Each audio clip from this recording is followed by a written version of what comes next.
KNTK FM Firth, 93.7 The Ticket. Tired of your furnace running overtime this winter? Let Heartland of Nebraska Windows save the day. Upgrade to stunning, energy-saving triple-pane vinyl windows installed by their team of experts. Every window comes with a lifetime warranty on everything, all for a price you can actually afford. Free estimates, flawless replacements, and peace of mind from a family-owned business you can trust. Don't wait. Call Heartland of Nebraska Windows at 402-430-3852 or visit heartlandofnebraskawindows.com today. A membership with John Henry's will fast-track you to front-of-the-line service, seasonal tune-ups, and far fewer unexpected moments. That means no breakdowns, no waiting on a call, and no nonsense. It's consistent care that prevents small issues from turning into big bills. Join the Comfort Club and get VIP treatment 365 days a year with 24-hour priority response, member-only discounts, and peace of mind on your home's most expensive systems. Call John Henry's. John Henry's Plumbing, Heating and Electrical. If you don't have Valentine's Day plans this year, strike up some romance at Madson's Bowling and Billiards. Head to Madson's on Saturday, February 14th for the second ever Love on the Lanes, a live stage front dating show like Lincoln's never seen. The show starts at 8 p.m. live on the bowling lanes with audience participation, hilarious Q&As, and unexpected twists. Reserve VIP your standard seating by emailing sarah@madsonslincoln.com or check out their Facebook page. Come for the love, stay for the laughs, and leave with memories or a match on Valentine's Day at Madson's. 93.7 The Ticket Sports News go now. This is Nick Whyman with your sports update. Last night at Super Bowl 60 in Santa Clara, California, the Seattle Seahawks claimed their second Super Bowl title in franchise history by defeating the New England Patriots by a score of 29-13. In the victory, Seattle's Kenneth Walker became the first running back since Terrell Davis to win Super Bowl MVP. After picking up a road win against Rutgers this past Saturday, the Nebraska men's basketball team returns to Pinnacle Bank Arena tomorrow night. The number 7 ranked Cornhuskers battle number 13 Purdue. That game between the Huskers and Boilermakers can be seen on Tuesday, February 10th on FS1 with tip-off set for 6 p.m. Nebraska baseball coach Will Bolt confirmed the starting rotation for the first weekend of the 2026 NCAA baseball season. The Cornhuskers will roll with Ty Horn to begin the campaign on Friday, February 13th. Nebraska opens the season at the MLB Desert Invitational in Scottsdale, Arizona this weekend. The first game of the season will feature the Nebraska Cornhuskers squaring off against the Yukon Huskies, with first pitch scheduled for 7 p.m. Central Time this Friday and can be seen on MLB Network. And for all the latest sports news and updates, keep it tuned right here at 93.7 The Ticket and theticketfm.com. It's been a busy day in sports. A lot has happened while you were up to your eyeballs in work. Catch up on what went down in Nebraska athletics, college sports, and your favorite pro sports leagues. This is Late Night in Lincoln live on 93.7 The Ticket. Sponsored by Canopy Street Market. Here is your host, Nick Whyman.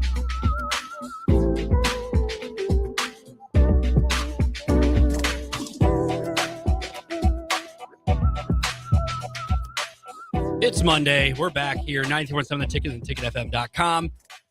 Late Night in Lincoln with Nick Whyman here. Day after the Super Bowl, there's a lot that has happened in the sports world here in the past couple of days. We had really good college basketball games on Saturday. A lot things going on in Huskerland.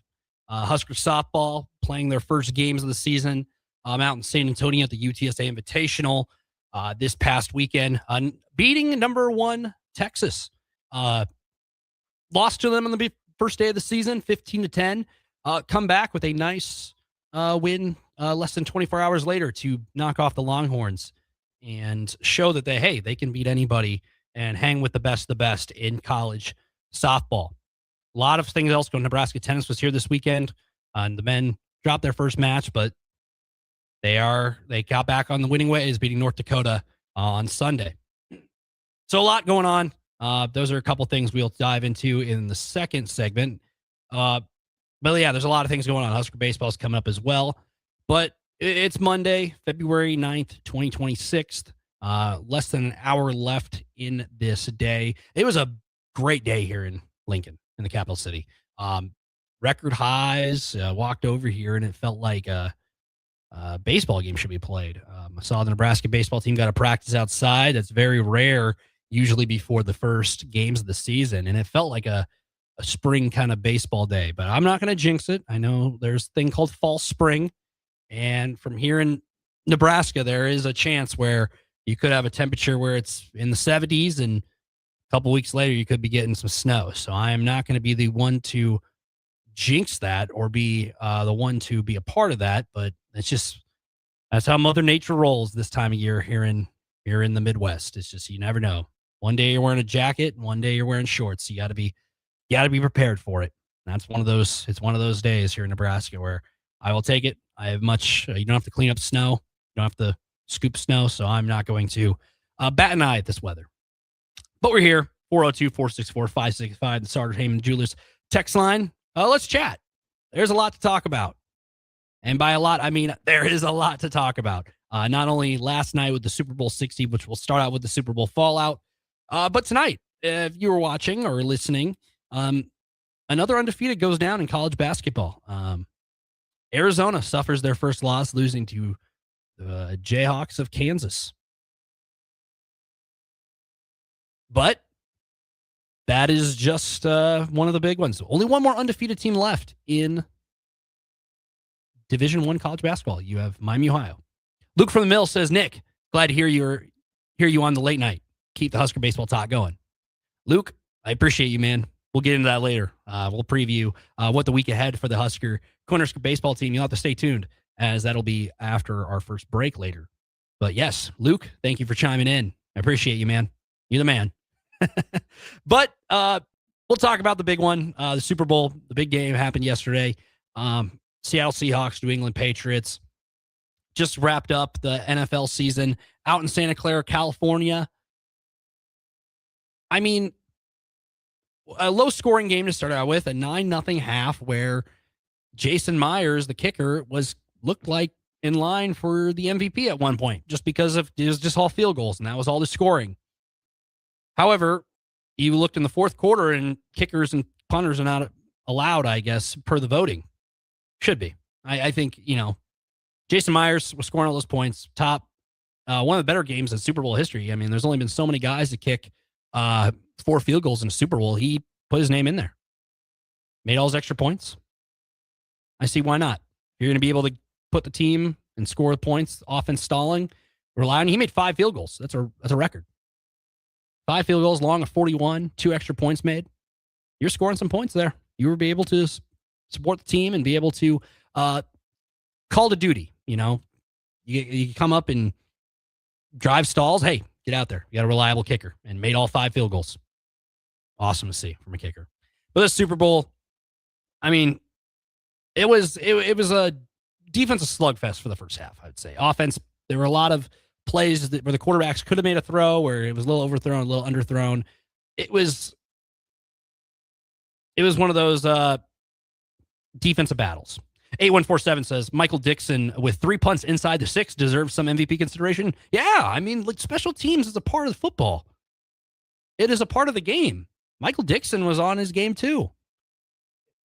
They won the defensive side, the facet of the game. Their front was incredible against New England's. They won the battle of the trenches.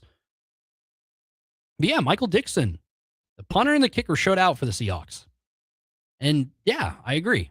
They were able to, but I'm not going to argue with Kenneth Walker how his performance went. We'll get into that here in another bit. But yes, I agree. The special teams deserves a shout. Kicker comes in, makes 5 field goals. Hey, why not? Punter comes in, 3 punts inside the 10-yard line. There was a string of punts from both teams. The Patriots were going 3 and out a couple times. 6 of their for 7 drives in the second quarter, the third quarter were a lot of just 3 and outs. They just couldn't get anything going. But yeah, like I said, first quarter, Jason Myers came in, made the only field goal, a 33-yarder to get the scoring started, and then kicked a couple more. He was the only one scoring, made 4 field goals throughout first, second, third, fourth quarter to put him up 12-0 going into the final quarter of play. And it was like the first Super Bowl since the Rams and the Patriots won to not have a touchdown through 3 quarters. It's 12-0. 2-possession game. I mean, it still felt like the way New England could not move the ball and put themselves in position to score, it felt like that was going to be enough. A 12-0 lead where Jason Myers is kicking all the point, all the scoring all your points. At that point, it's like, who's going to be the MVP of the Super Bowl? Because the Seahawks defense played incredible, but it was like, I don't know if I can single out one guy to give it to. if there was going to be come down to an MVP situation like that, because it was just a collective group of guys just making plays, whether it be Witherspoon. He was probably the one I'd give it to. Former Illinois player, former Fighting Illini. He was kind of the guy I was looking at. There was just so many different guys before the fourth quarter took place. It's like, who could this go to? Who could be the guy?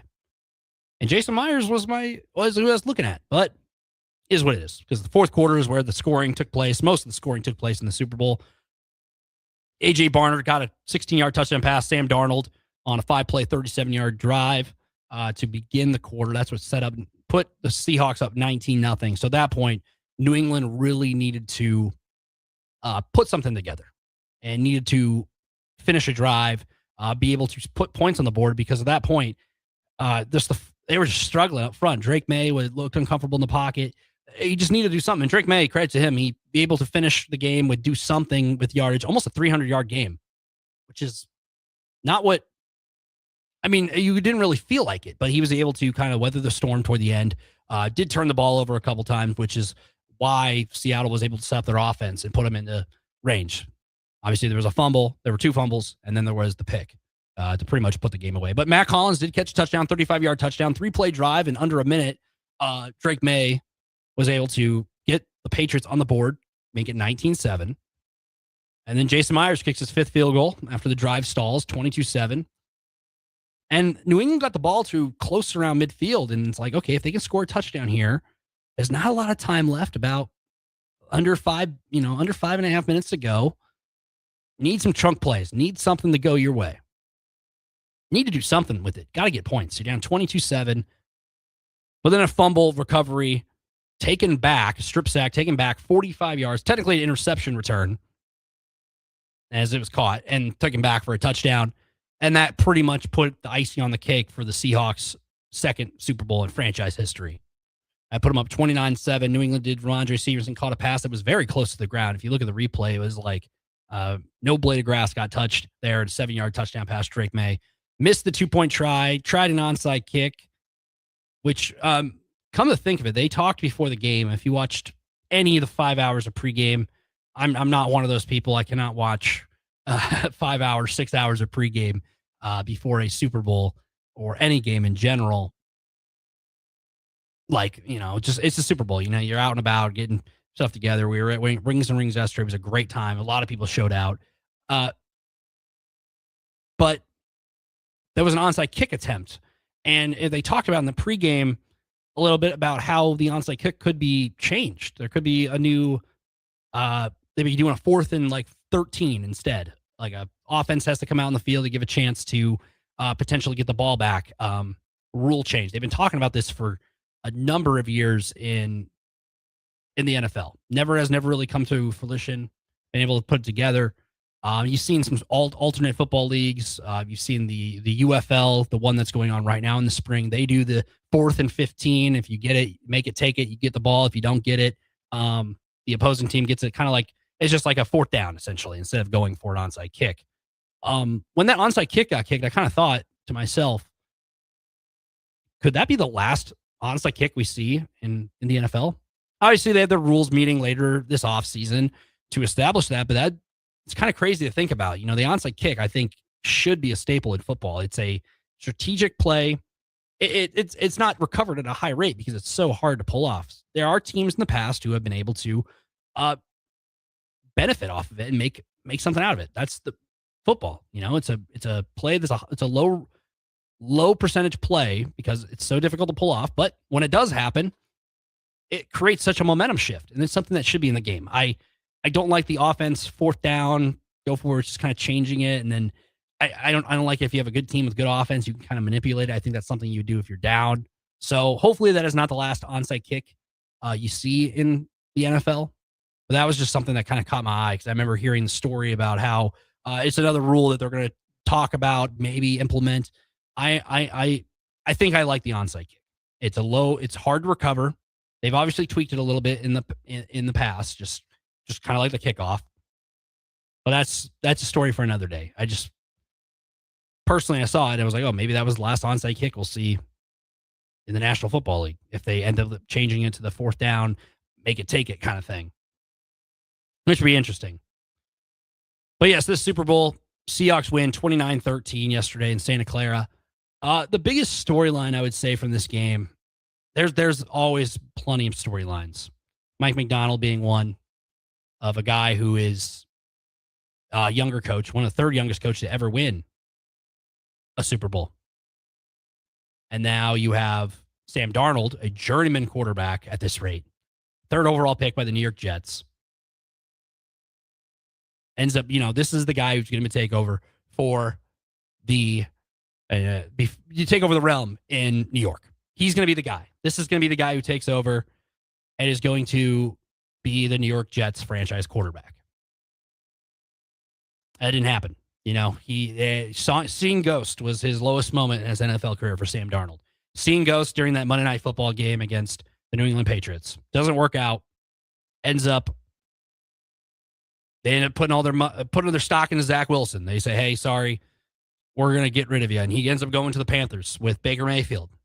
Crazy those two guys crossed paths at one point. Now look at him now, years later down the road, where Baker's doing his thing in Tampa, is the franchise quarterback there, and Sam Darnold, Super Bowl champion. Those two guys shared a locker room together. At that point, Baker Mayfield cast off in the Browns. Didn't really know what to think of him. Sam Darnold, same situation. Those two guys shared a locker room together. Baker obviously ended up moving on, had his chance with the Rams. That happened. He won that famously only a couple days on the roster, goes to the Rams, wins a game on Thursday night against the Raiders, and then makes a career out of what he's doing now. Sam Darnold at the same time plays for the Panthers, doesn't work out. Ends up signing with the 49ers as a backup. Brock Purdy's established at this point after being Mr. Irrelevant, ends up coming on and being the guy for the 49ers. Sam Darnold, kind of just the backup. Kind of just the guy who you're going to, hey, if something goes wrong, you're the veteran backup who's going to step in and take on this role to carry our team. Doesn't work out like that. Sam Darnold back up in the Super Bowl against the Chiefs that year. Brock Purdy starts it. He just plays garbage time. Doesn't work. Ends up not being the guy in San Francisco, just a backup. Then goes to the Vikings. The Vikings put all their stock into J.J. McCarthy, 10th overall pick that year, and that's what they did. However, McCarthy injured and can't go for his rookie year. So insert Sam Darnold. You're going to be the quarterback who is going to try to help us compete. And compete they did. The Bears at the time, Caleb Williams was a rookie at the time. Lions were by far the favorite out of the NFC at that time. Ended up getting the 1 seed. But you look at the Vikings that year, 14-3 record, led by Sam Darnold. Had a great defense. You have Justin Jefferson. You have some guys on offense, pieces you can build around. Sam Darnold was the guy for the Vikings. Leads them 14-3 record. Don't get the 1 seed because the Lions get it. Ends up wildcard game against the Rams, which ended up not being played in LA due to the wildfires. Plays in a neutral site in Phoenix, in Arizona. And doesn't play well in that game against the Rams and loses. And that ends the season for the Minnesota Vikings last year. Vikings had a choice to make. And they made, hey, thank you for your time, Sam Darnold. Thank you for your service for the season. But we have all our ducks in a pond for J.J. McCarthy because we drafted him with the 10th overall pick. He's coming back from injury. That's going to be our guy. And Sam Darnold hits the market. Just had a standing season with the Vikings. But hey, sorry. J.J. McCarthy's our guy. Sam Darnold ends up going to Seattle, signs a contract with the Seattle Seahawks to say, hey, I'm going to be the starter here. And that's what it's going to be. I built what I did off that year in Minnesota. His story is crazy just because he went from the Jets. Didn't believe in him. He's gone. Goes to Carolina. Maybe this guy isn't a starting quarterback. Goes to San Francisco. Pays his dues as a backup behind Brock Purdy in a really good system with Kyle Shanahan. Goes to Minnesota. Bets on himself. Has a really good season. And the Vikings said, no, we're good. We have J.J. McCarthy. We don't know. Maybe this was just a fluke season for you. Goes to Seattle. He did lead the league in turnovers. Was his play exceptional at times? Yes, he did have good games. Were there games where Seattle had to rely on defense and running the ball? Yes, but he was able to make the throws and manage the game. Seattle goes 14-3, same record he had in Minnesota the year before. Gets the 1 seed, wins some crazy football games, beats the Rams on Thursday Night Football in one of the better football games in the regular. There were a lot of really good regular season games. For that Rams Seahawks overtime game, 38-37. Seahawks go for 2, win the game in overtime, puts them in front, puts them in the driver's seat for the number 1 seed in the NFC, which came down to the wire. Bears were in there as well. There were a lot of teams fighting for that, jockeying for that number 1 seed in that first round bye. Seahawks get it, 14-3 season, gets to the playoffs, and they get rematches with the 49ers and the Rams in their divisional round with the 49ers. Beat them 41-6. And they play the Rams in another really good football game where they only trailed for about a minute and a half. Win that game. Sam Darnold's going to the Super Bowl. Sam Darnold gets them there, and guess what? 200 yards passing, didn't turn the ball over, touchdown pass. A.J. Barner, tight end, who kind of came on as the season went along, and wins the Super Bowl. Super Bowl winning quarterback, Sam Darnold. I think that is the story it is an awesome story. The guy has been around the league, multiple teams who were trying to put him in and trying to figure it out. The Jets still trying to figure it out at quarterback. The Panthers got Bryce Young now, but before that, it was up in the air who was going to be. There were games Baker Mayfield was there. Sam Darnold was there. P.J. Walker, former Temple quarterback, was there for a bit. And it didn't work out. Goes to the 49ers. Reinvents himself. Learns. Kyle Shanahan, quarterback whisperer in a sense. Learns how to kind of just what to do. Goes to Minnesota. Wins games there. Then he goes to Seattle. First year in Seattle. Hey, Super Bowl champion. Second Super Bowl in franchise history. Kenneth Walker wins the MVP. His first running back in over 20-some years. Terrell Davis with the Denver Broncos was the last running back to win a Super Bowl MVP. That's a crazy stat because you would think somebody would have just got one out of there. But no. First one in over 20-some years. Terrell Davis was the last one. So Kenneth Walker puts himself in the sentence with Terrell Davis and a lot of other historically great running backs. 8th most rushing yards in a Super Bowl with 135. Kenneth Walker on 27 carries, 5 yards of carries. 30-yarder was as long as he could have had a little bit more if that's late touchdown in the fourth quarter could have counted, but it was called back due to holding.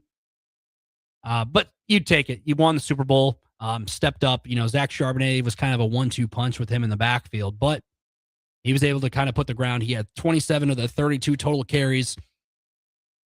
He was the guy. I mean, look at the receiving numbers. Jackson Smith-Njigba, only 4 catches for 27 yards. He was a little banged up. You would have told me JSN was only going to have 4 catches for 27 yards and no scores.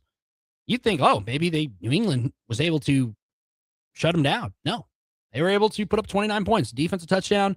A.J. Barner, as mentioned, 4 catches, 54 yards and a touchdown. Cooper Kupp, 61 yards. 202 yards total for the receiving core. Sam Darnold, 19 of 38, 202, as mentioned. 1 touchdown, no picks. Only had 1 sack. The difference was the defensive line being able to step up. New England, to their credit, Christian Gonzalez made some really excellent plays. Nearly had a pick in the end zone, and then Rashid Shaheed had pretty much a touchdown. Got his hand in there to knock it away. So you look at what that game was about. Off seasons here, one day after the Super Bowl, Seattle has a lot of cap space now. Kenneth Walker is a free agent. There are probably 29 other teams looking at what Kenneth Walker did and said, hey, he might have to do something. But if you're Seattle, I think you have to bring him back. Zach Charbonnet's coming off an injury. George Halani's the running back, third-string running back from Boise State. Out of Boise State, only had 2 carries for 6 yards in that Super Bowl. I think you got to bring him back. I think that's what made Seattle so dynamic is their offense was so good. The defense was so good, Defense was so good.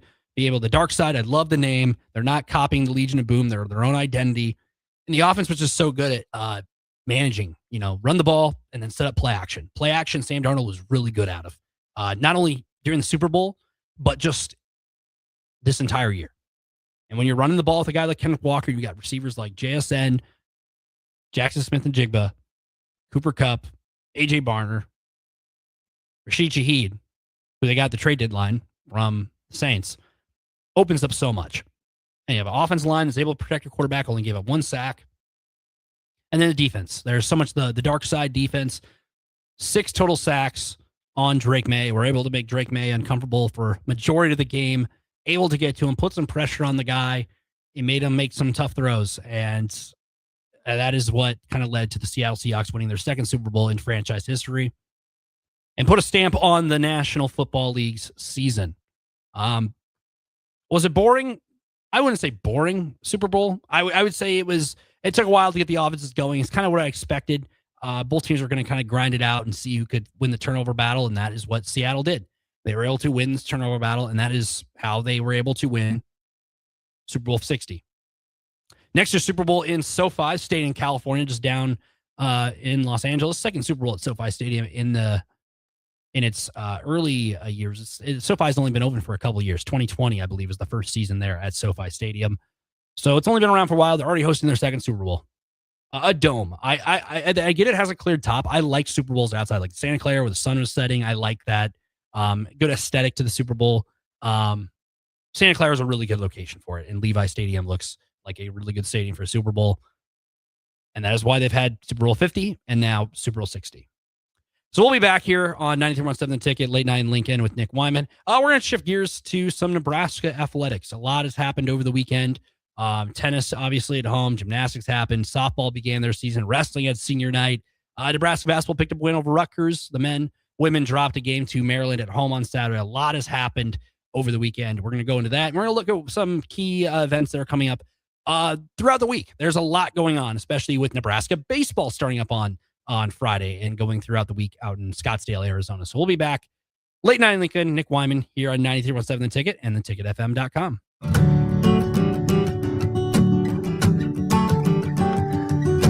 Way out there where the sun comes up under the big red sky, I do life the way I love, with family by my side. I feel home with me, no matter where I go. Proud of where we're from, excited for where we're going. Pinnacle Bank, the way banking should be. Member FDIC. Rico here with HIS Auto Care at 70th and Van Dorn, letting you know HIS is a great place to bring your vehicle for service. With superior service, bumper to bumper, we'll treat your vehicle like it's your mother's. It doesn't get any better than that. So call 402-488-8934 and HIS Auto will make you glad you did. 5% off, mention this ad, and for sure your mother will be proud you called. 402-488-8934, HIS Auto Care, 70th and Van Dorn. God bless you. Lincoln's Coffee Week is now Coffee Month in February. With 25 participating venues, visit and check into at least 10 for a chance to win a $250 gift card to the venue of your choice. More details at lincoln.org/coffee-month, brought to you by Visit Lincoln. When you were a kid, clubs were cool. Robotics club and space club and stuff like that. But what do adults get?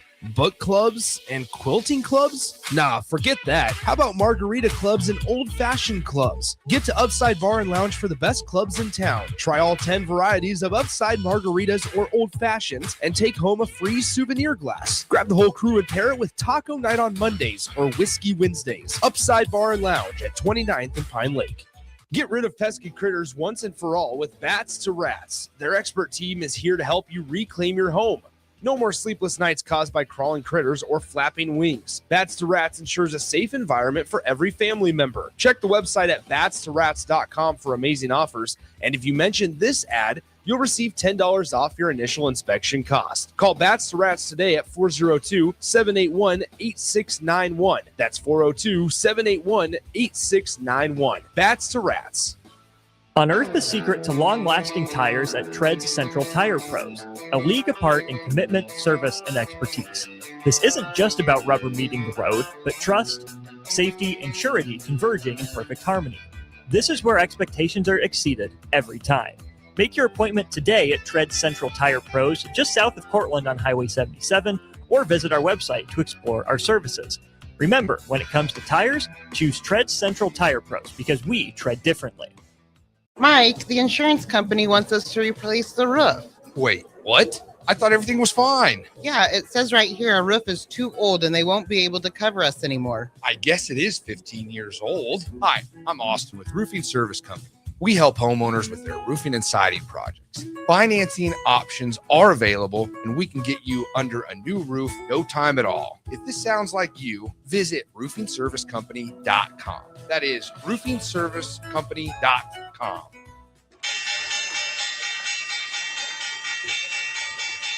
With so much financial uncertainty, are you wondering if retirement savings will last? Markets ups and downs can keep you guessing, especially if you're approaching retirement or considering it. Hi, I'm Edward Jones, advisor Ryan Bach. If you have more questions than answers about what's next, let's work together to help you ensure you're prepared for the journey. After all, retirement isn't the end of the trek. It's a new beginning. Stop by our office at 8380 Old Cheney Road, Lincoln, Nebraska. Edward Jones, member SIPC. Hi, Sean Callahan here of HuskerOnline.com, inviting you to join us here on 93.7 The Ticket every Saturday morning now in our new time. We're on from 8 to 9 with the weekly Husker Online radio show. We'll give you the latest in recruiting. We'll talk about what's going on with both football, basketball, and we'll probably share a few stories from the inside. It's every Saturday morning right here on 93.7 The Ticket. It's the Husker Online radio show from 8 to 9 a.m. Select Plumbing and Utility has been serving Lincoln and the surrounding area for 14 years, and they're not slowing down. Select Plumbing and Utility handles all your plumbing needs, from faucets and water heaters to full renovations, and they can even help with your heating and cooling needs. They're also Lincoln's underground experts, repairing and replacing broken underground water and sewer lines since day one. Contact Select Plumbing and Utility today at 402-560-6197, assuring excellence in every situation, opportunity, and challenge. That's 402-560-6197. Back to Late Night in Lincoln live on 93.7 The Ticket. Here is your host, Nick Whyman.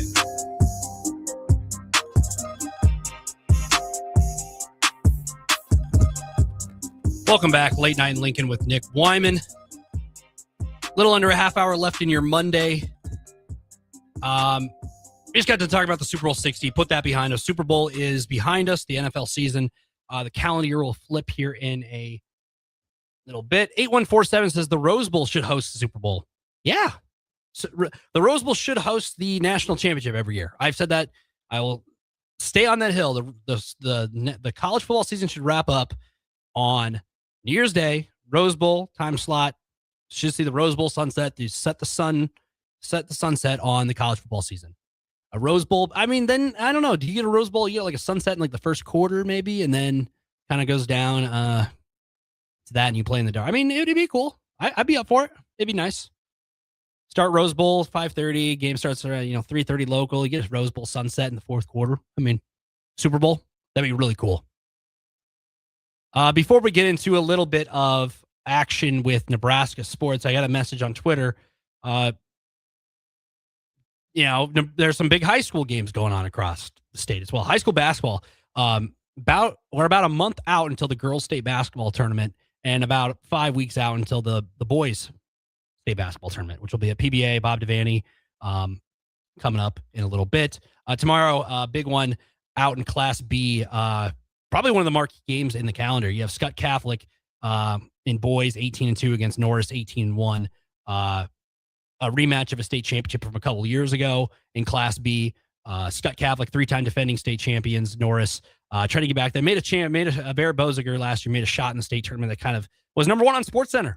So that is a game to watch. Girls games also always a good game between those two schools. That is one to watch. There's a bunch of high school basketball. Lincoln Southwest, Lincoln North Star having incredible seasons. Blessed to have so much great high school sports and so much just in our backyard. State tournaments coming up. We sleep in May is the slogan that is said. And March is going to be a very, very fun month, not only with that, but also you have the women's Big Ten women's basketball tournament, Big Ten men's basketball tournament, March Madness coming up, Husker baseball, Husker softball. We have a lot of really cool stuff coming here at the Ticket. And it's going to be a really fun time between now and throughout the spring season as the calendar flips through March, April, and May. It should be a really fun time, and we're all here for it. We're all locked in for it. It is going to be an exceptional spring season as we put the chapter on the winter season here in the next couple of months. I didn't even mention the wrestling. Big Ten wrestling tournaments coming up. NCAA championship wrestling coming up. There's so much jam packed in the late February, early early March, and then March is just March Madness. There's a reason they call it March Madness, but we're taking that up a notch here. We'll just say that there's a lot going on. But look, there was a lot going on this past weekend. Last time I talked to you on Thursday, we talked about how the weekend ahead, you get a full day of Husker sports from Saturday at 9 o'clock in the morning, starting with tennis and wrapping up the day with gymnastics. With basketball included in there, softball included. There's so much to go on. There's so much. And that's just, it's a good thing. It's a good problem to have so much Husker sports going on at this time. It's a nice time when there's overlap between the winter sports season and the spring sports kicking in high gear, getting their season started, which we saw last week with softball. There is just a lot on the plates and a lot going on. So we have a couple minutes here to discuss a lot of that. So Nebraska men's basketball, obviously tomorrow, number 7 Nebraska moving up in the polls ahead of Illinois by 1 spot. Will play number 13 Purdue tomorrow at 6 o'clock at Pinnacle Bank Arena. Nebraska coming off a win on the road in Piscataway over Rutgers, 80-68 in that one. Rink Mast scoring 20-plus points. Rink Mast back to his old ways. He had a couple there, obviously had the illness, the ER, the dehydration or whatnot, but was able to regather himself and establish himself again. And that is what the resurgence of Rink Mast is, what Nebraska needed. It couldn't have come at a better time for the Huskers as well, with no midweek game, playing on Sunday against Illinois, getting the week just a practice and recovery to get into that Piscataway trip to play the Scarlet Knights and come away with a win. Now they return their attention to the Boilermakers, who have had a weird couple of weeks. 3 straight losses, losing to UCLA at the buzzer, losing to Illinois just due to Keaton Wagler's dropping 46 there against the Boilermakers. And then they lose to Indiana, slip up against a rival, which that one had to have stung. But the Boilermakers, as always, Matt Painter has them ready to roll and get back on track. They beat Maryland, and then they duke one out against Oregon on Saturday, and they were able to win that one 68-64, and were able to beat the Ducks of Oregon and get back, keep their winning ways going. 2-game win streak for Purdue. Nebraska back in the win column. Should be a fun one tomorrow night at Pinnacle Bank Arena. As always, post-game coverage after the final buzzer right here at 93.7 The Ticket at ticketfm.com. Words are hard, people. Words are hard. But yes, that was one of the big things. Nebraska women's basketball drops another game to a ranked team. The women's basketball team is just trying to find a win against a ranked team. They lose that one to number 22 Maryland. They're back in action on Thursday playing at Minnesota. So they'll look to just get back in the win column and wipe the slate clean and just get back in the win column. I think that is what the message has been. They have struggled against ranked teams. There's no secret about it. There's a couple of those ranked teams that are really good. Obviously, Michigan's really good. Obviously, Ohio State's good. Iowa, USC. But some of those games, Nebraska's been in it. And then just one quarter just kind of unravels. And that's kind of been the moral of the story. Another team getting back in the win column, Nebraska wrestling. Held senior day yesterday. And pitching a shutout. 47-0 in the team score against the Wildcats of Northwestern. Seniors getting a win on senior day. Kayla Smith and Ridge Lovett win here. And they talked about how special that is to win on, have that kind of environment, have that kind of fan support, fanfare for the program and supporting you through the good times and the bad. They're there to support you and there to cherish you. And you are a part of the Husker family. They talked about how they embraced that moment to be there with their friends, family, and fans behind their back for one final time. Nebraska wrestling had losses to Iowa, Ohio State, and Penn State from January 23rd, 25th, and 30th. That is a tough stretch. Iowa, Ohio State, Penn State ranked in the top 5. Tough duels. Nebraska losing to Iowa 22-14, losing to Ohio State by 1 point. And then Penn State is as advertised. There's a reason they're number 1, and they have a lot of really good wrestlers. And there's a lot of, when you look down their lineup, you'll see a lot of number 1 guys, and they're legit. The knit lines are legit out in University Park, Pennsylvania. But get back in the win column against Northwestern, go out on a win at your home crowd. And Nebraska wrestling now kind of turns the page. They have a double duel weekend coming up. Friday, February 13th at Illinois, 7 o'clock start for that one. Then Sunday at 11 a.m. Central Time against Indiana Hoosiers, and then closing out regular season play the following Saturday against Utah Valley, heading into the Big Ten Wrestling Championship, which is at University Park, Pennsylvania. They'll make the trip back over to the East Coast to play, take a part in the Big Ten Wrestling Championships, which should be a stacked event with all the ranked teams, all the ranked wrestlers. It's like a mini NCAA tournament just in the conference, which doesn't include because UCLA, some of the teams, the new teams that are added don't have wrestling programs. So it'll be interesting to see how that all shakes out. But there's a lot going on outside of wrestling and basketball. Softball began their season, dropped a couple games, dropped one to Texas on the first day, go 1-1, beat Washington in that first game, lose a high scoring affair to the Longhorns, 15-10 in a game where Nebraska, first day watching that team, you have Jordy Fromm, who's going to arguably one of the best players, maybe the best player in NCAA softball. But you have a supporting cast. You have Jesse Farrell, catcher, transfer from UNLV, excuse me. First at bat as a Husker, home run. couldn't ask for a better start. She hit one against Texas as well. And you have players like that who are going to step up not only offensively, but defensively, especially behind the plate. You got a supporting cast there, and Nebraska hit a lot of home runs out there in San Antonio at the UTSA Invitational. Won both games on Saturday, lost to Washington. Washington's not a bad team. Washington's a good team. They put up a fight in that first game. Gabby Toney hit a home run in that game. Hit 2 home runs actually in that game for the Huskies. That was really good play for Nebraska softball, and their schedule doesn't get any easier. And that's good. You're playing ranked teams right off the bat. You're playing multiple ranked teams. You're playing competitive teams, and that's just going to help decide, hey, should they host a regional or not? Nebraska right now is trying to ride that wave and get to host at Bowlin once postseason play begins. So looking at their schedule, they have starting Thursday, so basketball obviously Tuesday. Let's just go down the events here. So you had that men's tennis, were undefeated entering last weekend. They drop a home duel against a really good Ole Miss team, but they get back in the win column.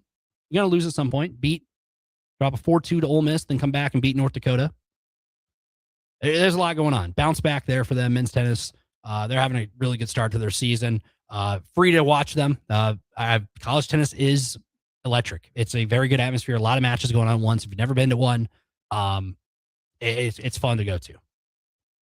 Let's look down the schedule real quick before we go to break. Softball begins the Shriners Children's Clearwater Invitational on Thursday. They will play LSU at 9:00 in the morning against LSU, another really good team. And that game you can watch on TV. All these games are mostly on TV. You watch that game on TV on ESPN2, and the next game's on streaming. At 3:00, they play the Georgia Bulldogs. As mentioned, Nebraska women's basketball Thursday, 7:00 at Minnesota. And then softball then kicks in the second day of the Shriners Children's Clearwater Invitational, 11 a.m. against Tennessee.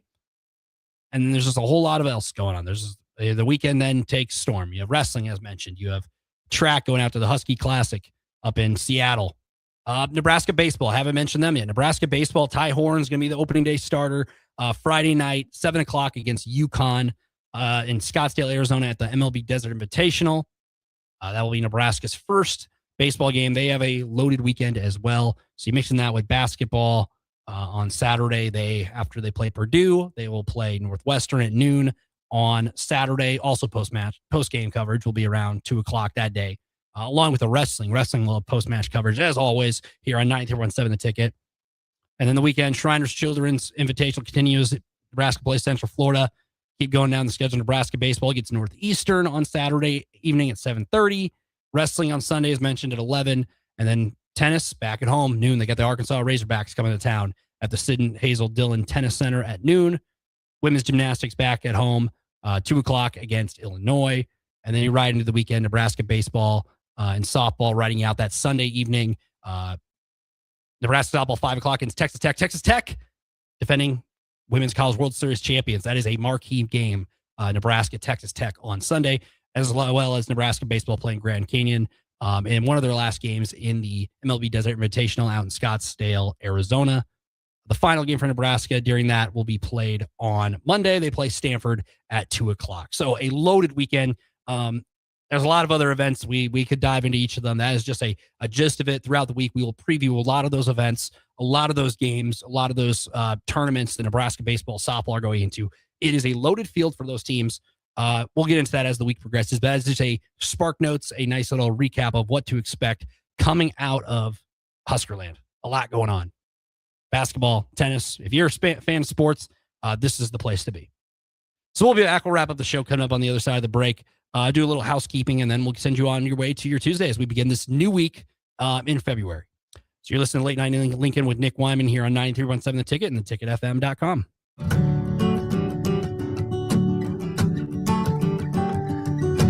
Way out there where the sun comes up under the big red sky, I do life the way I love, with family by my side. I feel home with me, no matter where I go. Proud of where we're from, excited for where we're going. Pinnacle Bank, the way banking should be. Member FDIC. Looking for a financial partner that truly makes a difference? Modern Woodman is a member-owned fraternal financial services organization. We can help you plan for all stages of life, from protection to saving to retirement. We also offer member benefits, social activities, and volunteer opportunities to help your family and community.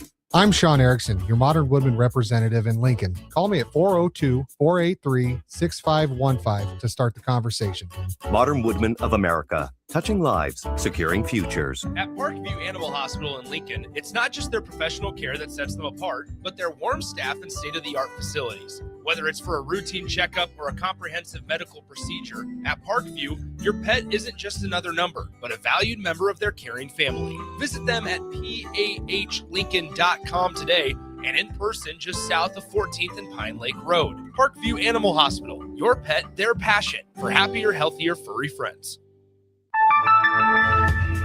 If one of the things running through your mind as a business owner is the recurring worry of possible cyber attacks, you can let out a sigh of relief. Hamilton Business Technologies has you covered. As the official business IT partner of the Huskers, we offer real-time threat monitoring, advanced security protocols, and more to keep your data safe from harm. We care about the success of Nebraska businesses and communities like yours. Learn how we can help you at hamiltonisbusiness.com.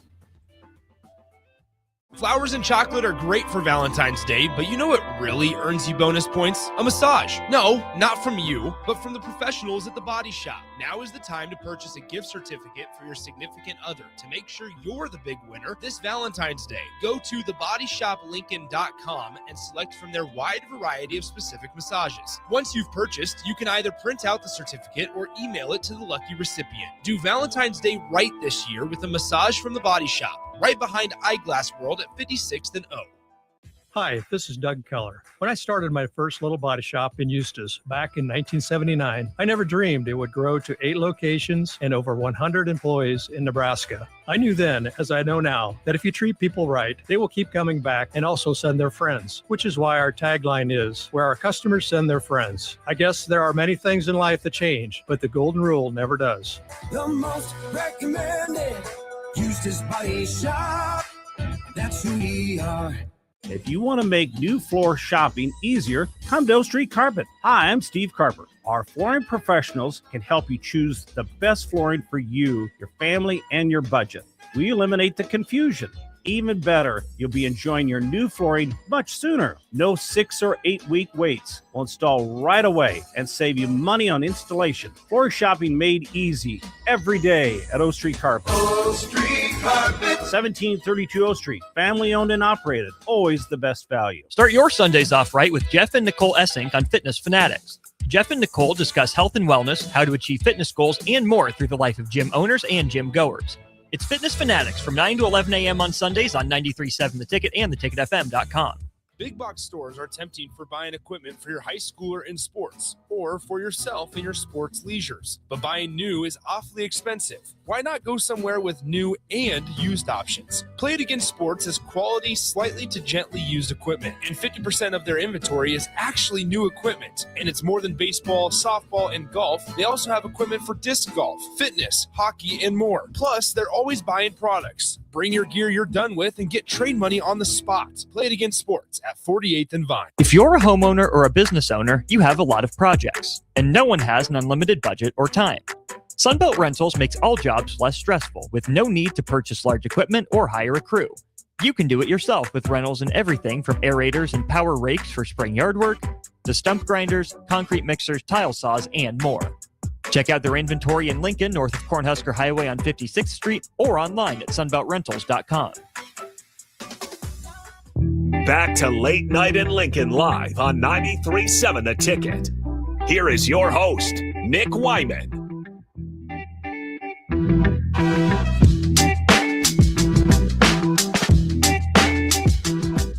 Welcome back. Late Night in Lincoln with Nick Whyman here at 93.7 The Ticket, 1040 O Street. A couple more minutes before you send you into your Tuesday, February 10th, 2026. We wrap up this Monday night. A really nice day in Lincoln. If you didn't get out and about, it was a gorgeous day for early February. But a couple more notes before we get out of here. There was a big score in college basketball that happened tonight. Entering today, only two undefeated teams left. Arizona and Miami, Ohio being those two. And there is now one being the Miami, Ohio Redhawks. As number one, Arizona suffers their first loss this season as they went down to Allen Fieldhouse and lose 82-78 to number 9 Kansas. Kansas is a team that at one point were jumping outside the top 25. They were about to fall out, beat TCU in overtime, and since then have been able to kind of gather themselves as a whole and been able to put together a top 10 team. They're, Illinois was the hottest team last week. Now it's Kansas. Kansas has beaten some really good teams. Beat Texas Tech last week. And now they get the win over Arizona on this Monday night and hand the Wildcats their first loss season. Arizona now 23-1.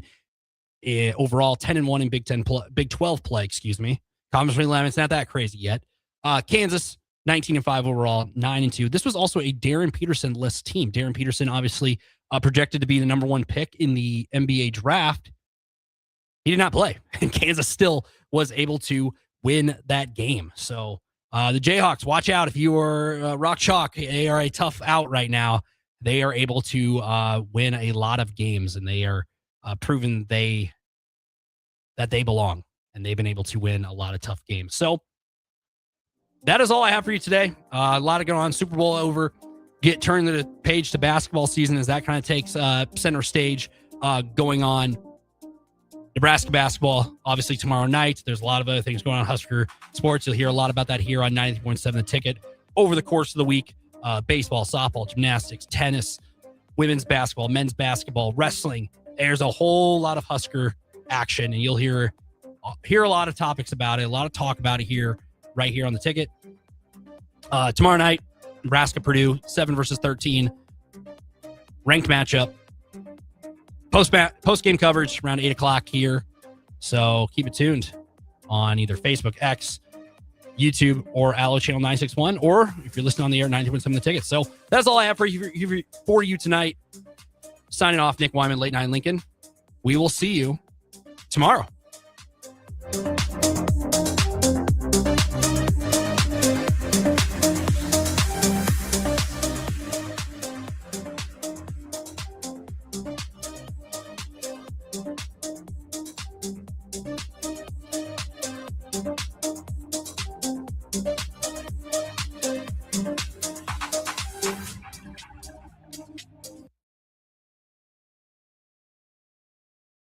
Get rid of pesky critters once and for all with Bats to Rats.